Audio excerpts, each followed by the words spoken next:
मु आज मोर विभिन्न दलीय कार्यक्रम थिला एवं किसी खेल खेल कार्यक्रम थिला मु 8टा बेले फेरुथिली मु खबर पाइली और टीवी रे देखिली एवं प्रथम पचारली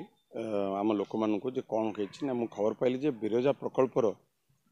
प्रशासन कौन निष्पत्ति उपरे से माने गोटे रास्ता रोक करथिले एवं सेतरु मु जा खबर पाइली जे माननीय विधायक धर्मशाला से बाटे जाउथिले एवं तांको भीतर कौन बचसा हैला कि कौन हैला मु जानिनी परफेक्टली बट तांको ऊपर आक्रमण है। प्रथम कथा विजु जनता दल हिंसा रे आदौ विश्वास करे ना एवं एटा अत्यंत दुखदायक घटना मुझे निंदा करुच्ची एवं जो माने दोषी प्रशासन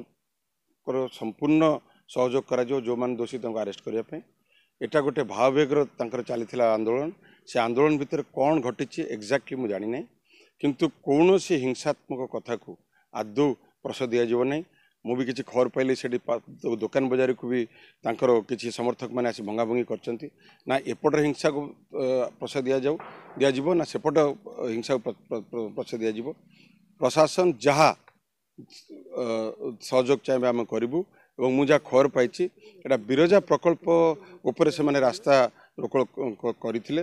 भितर ये अघटन घटी किंतु ये घटना को संपूर्ण भाव में मुझे शुणिली मु तार खबर नेली और मुझे एसपी की फोन करी डीएसपी फोन करी जो मैंने दोषी समस्त को अरेस्ट करा जाऊ एवं मोस्ट इम्पोर्टेंटली सबुठ बड़ मु कथा कहबी गणतंत्र रे विजु जनता दल केबे विश्वास करे ना आ विशेषकर मो परिवार केबे भी एटा विश्वास करे ना मु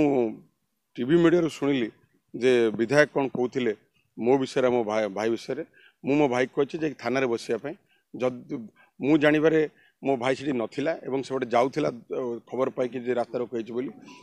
मुझे थाना बसापी जदि सी प्रथम कल्प्रिट थी सी आगे अरेस्ट हम मुझे पठे सारी थाना बसापी आम न्याय एवं लोकंर हक पाई लड़ू बिरजा प्रकल्प लोक बाहरी थे मुझे जहाँ खबर पाई से मुझे तार पुंखानुपुख जानी काली सकाଳେ जानी एवं मु भवप्रसाद दास को जी मोर भाई बोली कहते मुझे मीडिया देखली मुझे जानी मुझे शुणिली आपण मैंने जहाँ मत कहते शुणिली फैक्ट भी जानी मु किंतु डायरेक्शन देछि जे तमे जाओ थाना बस एवं थाना जहाँ थाना कहे माने एसपी कहे से अनुसार तुम काम कर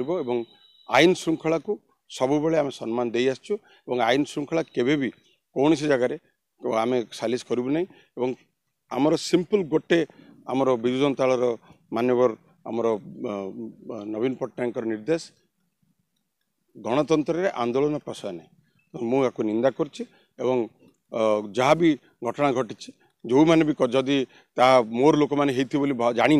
कि जदि सर आलिगेशन थाए तरफ मुझे क्षमा प्रार्थना करुँगी कि मुझे जानवर से केवल बिरजा प्रकल्प भाववेगर कौन से करुले कौन हो जानी कि काली मु पुंखानुपुख कौन है जानवी और मुझे एसपी सहित निजे डायरेक्टली कथा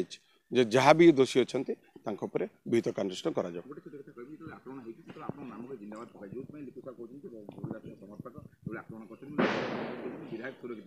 देखो विधायक